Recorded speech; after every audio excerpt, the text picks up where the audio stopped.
Welcome to the Fermented Homestead. If you're new here, my name is Anna, and on this channel I'm sharing our journey of learning how to turn our home into a homestead.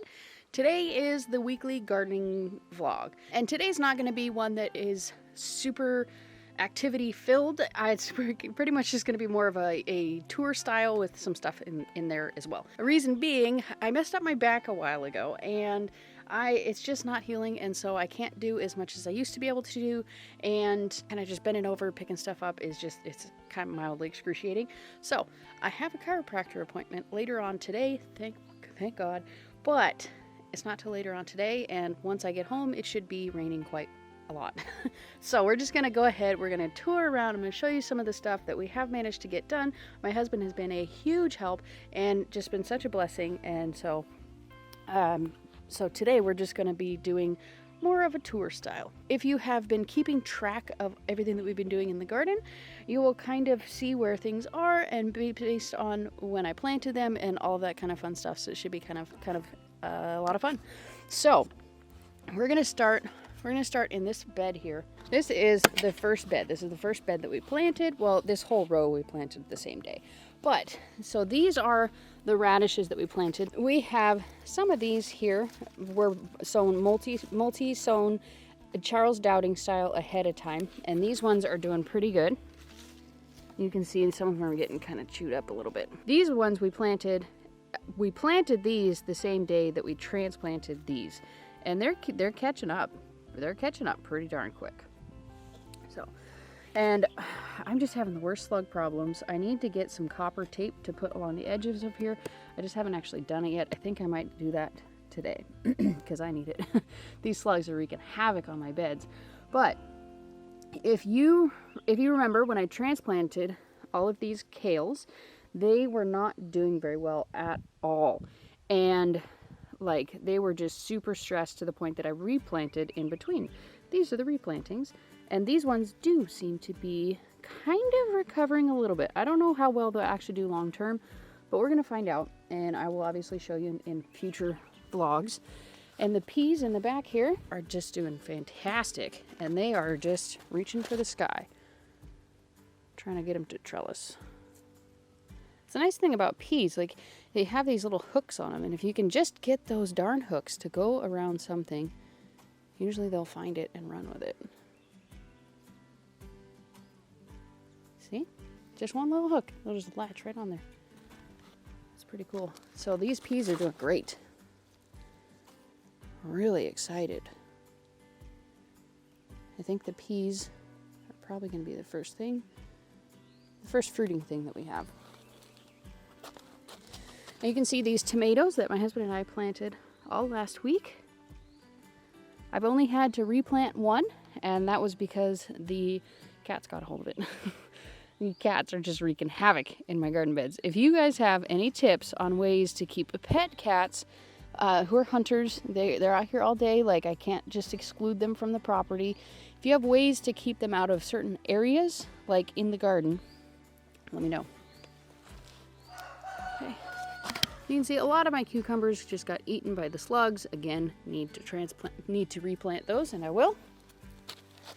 All these, they were here the last time I looked.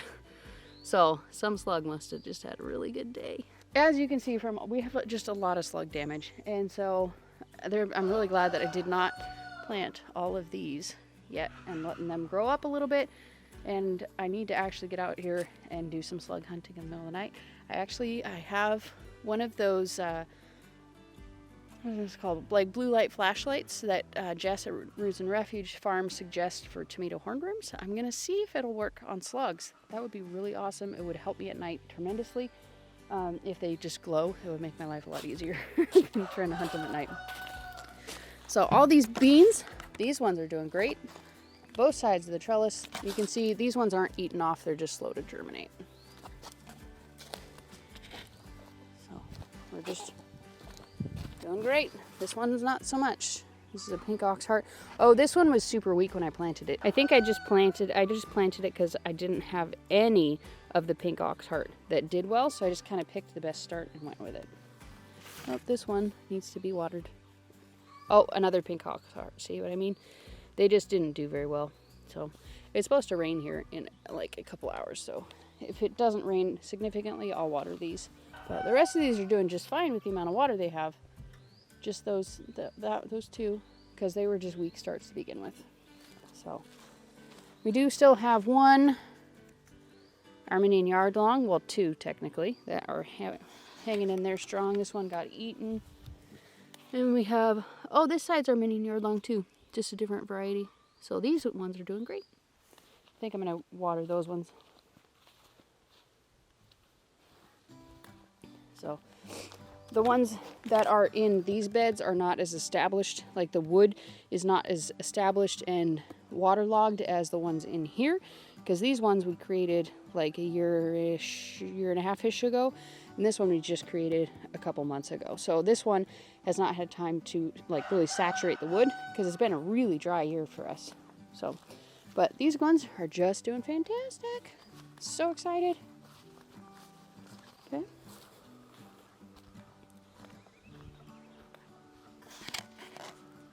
And then over here, the potato bed that we planted last year. Well, we watched Robert plant last year. Nothing's happening yet, but the cats are kind of leaving it alone, so hopefully they'll do okay. You can see all the starts here. You know, the slugs, for whatever reason, don't like them. Maybe it's just a nightshade thing. Not super sure. But, and this is the cherry tomato bed. These ones are just doing fantastic. All of these Boston pickling cucumbers are toast, so I'm going to replant this trellis. I'm really glad I have some extras. Honestly, with the regular cucumbers on these trellises, I'm not sad that they got eaten at all. I actually, after I planted them, I was like, why did I waste my vertical trellises on cucumbers when I really wanted to plant melons? I want to plant like the Kiku chrysanthemum melon, Kajari, like the Tiger melon, all those kinds of really cool, kind of smaller personal size melons. I really wanted to plant those on the trellis. So, but obviously I'm not going to waste a plant. So, so I'm not super bummed that it ended up not working out. Sorry. And then over here we just have all of our leftover tomatoes, and I'm just slowly kind of giving them away. I gave away 15 of these to somebody at work last week, and then somebody else saw them and they're like, hey, where's mine? So I'm gonna give away another 15 of these, and then I need to uppot these into all of them into the 3-inch pots. The only thing that's stopping me at this time is that I don't have any more of the 10-20 trays. So I'm really considering just ordering some cheapo 10-20 trays and not the more expensive but well worth it Bootstrap Farmer trays. For this time of year where I just need more than I can afford. And I just need them for this short period of time where everything is ready to go, and I don't need that many for the rest of the year. Toying at the idea. I hate buying cheap crap, but which is why I buy Bootstrap Farmer, because it's not cheap crap. We'll see how that goes. I'll probably let you know next week what I ended up doing. Okay. And then over here we have our Cabbage Land. This one has been covered up with that since I planted them, and I've been kind of peeking at them more up towards this side, and because that's the part that I go, the chickens are over there. So my husband was like, you know, encouraging me to take a look at it. I know I've been looking at it, but not as carefully as I should. And so then not finally, but I've been kind of peeking at it, and I'm like, oh, it's getting some slug damage. You know, just up here, the bigger, stronger, more established plants I've been looking at up here, you know. And then I have just been so frustrated with the cats. These cats have just been terror. I didn't have them last year. I only had one cat, and it was a stray cat, and I never noticed her in the garden. It wasn't a big deal. But this year that cat had 4 kittens and then just, you know, ditched. So, because she was a stray cat, and that's kind of what they do. When they have the litter, when they're old enough, they just bounce out. So, after doing that, and seeing all the damage, and the cats just will not leave it alone, and they are totally just breaking my plants big time. And so finally I'm just like, you know what, this white stuff has just got to go. It's past it. I don't need any frost protection whatsoever. It is perfectly warm here. And if anything, it is causing a hindrance because it's making it so the cats can just pounce on it and they don't have anything to look out for. Like, since I've taken it off, they've been respectful of the plants and they're just weaving in and out of it, which is fine by me. I don't care. But when they're pouncing all over it and just attacking each other, it can't happen. And another reason that it is actually becoming a hindrance over here, and it's actually damaging, is these Napa cabbage. They all went to seed underneath it. Almost all. There's a couple that are left, but most of them just went to seed. So, and then let's go in here a little deeper. You can see this row here, which was planted in the ground later than these ones. You know, we planted this row much later, well, 2 weeks later. And so it has just gotten a ton of damage, and there's so many of them that are just eaten raw, like there's nothing left. And same thing with this row here. You can see, like, there is almost nothing left there. At my husband's urging, I finally just decided today to take off the the row cover. And I still need to fold it up. I'm not going to just leave it out here. But I just wanted to kind of show you that, maybe give you something to think about if you are kind of following this journey. And maybe if you have these down and you're new to these row covers, which I totally am, this is the first year I've ever used them, don't leave them on forever, because the slugs really enjoy getting under there. And it may keep off the cabbage worm moth, but it's not, the amount of slug damage is not worth it for keeping them off.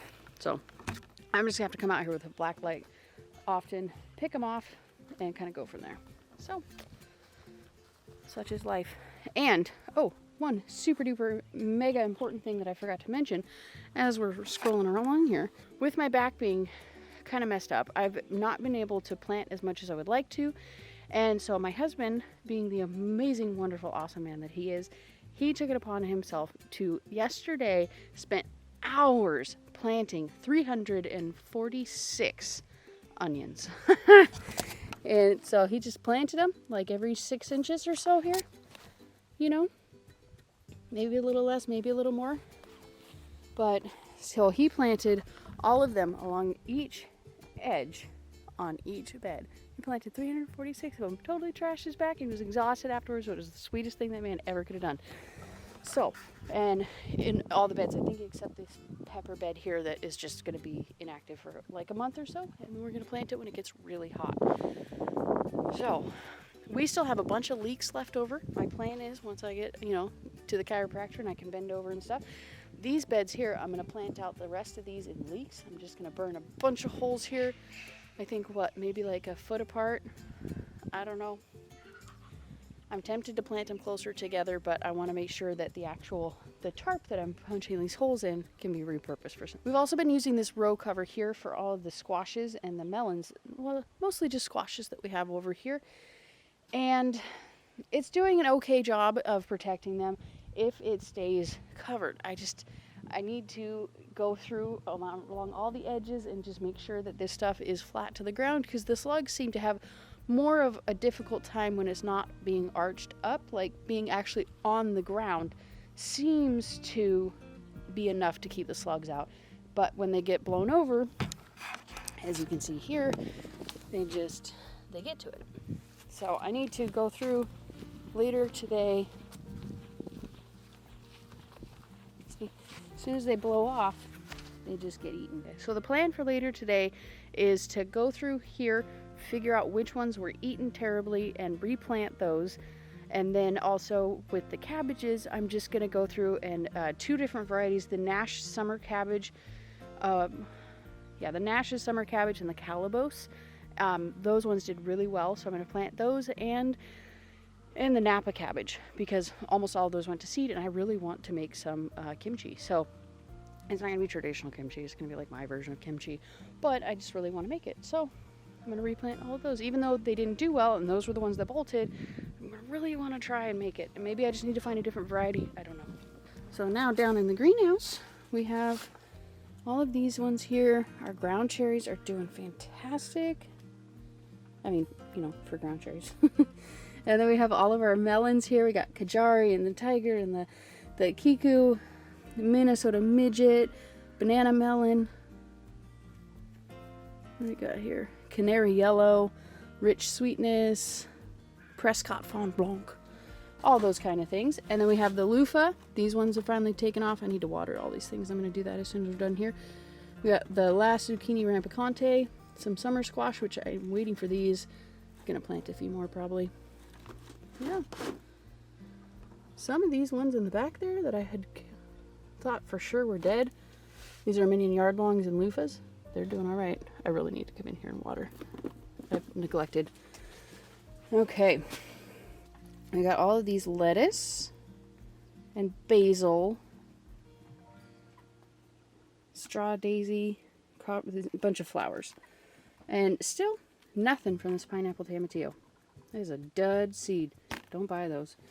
This is the second batch that I've tried planting, and I've gotten literally zero germination. The fennel, those will pop up. I'm not concerned. So yeah, these are what's left. I believe I planted a lot. So these are what's left. I'm not going to plant that many next time. Yeah, and then these are the leeks. So I'm going to go through and plant these ones probably. And what are these? Oh, these are the basils that I'd kind of counted. I thought they were done. It's starting to come back. Neglect is an amazing healer in plants. Unless it's water, in which case you should do it. And you can see this is the one that my husband has been overwintering for 2 years. He went through 2 winters of keeping this in the house. And it's starting to set fruit. It's beautiful. This is I think it's a Carolina Reaper. It's some kind of a Reaper. I believe it's a Carolina Reaper. And then just the last of the cucumbers, the gherkins. So these ones are doing great, and I'm going to replant another round of these because I want a lot of cucumbers. A lot. Like, a lot. And just to kind of give you an idea of upcoming kind of things I'm going to do, you can see this last row here. This one's going to stay blank. Remember, I'm doing an extra row as just a walkway, basically, so that I can have plenty of room, plenty of space. It's going to have no problem breathing, and hopefully we won't have any fungus issues. But, so we're going to add another strip right here, and this is going to be, and then I'm going to trellis it up some way. And for those ones, I'm going to plant a bunch of melons and cucumbers in here. So hopefully that will work out well. And then same thing up there. I'm just going to plant a bunch of melons and cucumbers. I'm not sure about the trellising up there. I'm still trying to figure all this stuff out. I don't know what I'm going to do. But I'm going to do something and we're going to figure it out. So I think that's about it for the actual garden tour portion. Oh, let's go check out the flowers. The lettuce, the oak leaf, definitely seems like it is the winter chicken dinner around here. This thing is untouched almost by the slugs. And red lettuce too, but I'm not a fan of red lettuce. It's too bitter for me. But yeah, I think the oak leaf, my husband's favorite, thankfully, is untouched. And then this bed up here is also doing just fine. I don't know how I managed to skip over this entire bed, but this is the same as the first one that we saw over there. Planted the same time, same way, roughly the same stuff in it, just kind of different varieties. Okay, so we got some chard, and then I think I planted rutabagas and turnips. Not so much radish. So these are the flowers that we transplanted last week, and they're doing great. Some greater than others. But give these things some another week, some 2 more weeks. Maybe I'll plant the zinnias first. But then over here we have a bunch of herbs. We have some sage, echinacea, valerian root, spearmint, feverfew, chicory, horehound, stevia, things like that. Okay, so the ones over here on this side, we're going to plant in actual containers on the deck. And that's kind of my plan with these ones. So you can see with most of the starts and things that I have, most of them are outside, fully conditioned to the sun, and not really utilizing the greenhouse a whole lot. And most of the ones that are in the greenhouse now, I'm probably going to pull out and start conditioning them outside, because I don't need the greenhouse right now. It is plenty warm overnight. It's mostly in the upper 40s, lower 50s overnight. So it's not an issue, and nothing that I have in there is going to go at that temperature. The only thing that really is of concern is the peppers, and those things are still inside and being kept toasty warm underneath the light and growing just fine. Kind of showed you everything in the garden and its progress for this week. Let me know down below if you guys are interested in this type of a kind of a garden tour style versus the more activity type. And I'm going to probably, as time goes on, I'm going to kind of meld the two together. I hope you guys enjoy it, because right now it's a lot of kind of more of the tedious type stuff. It's less exciting, like varieties and all that kind of stuff.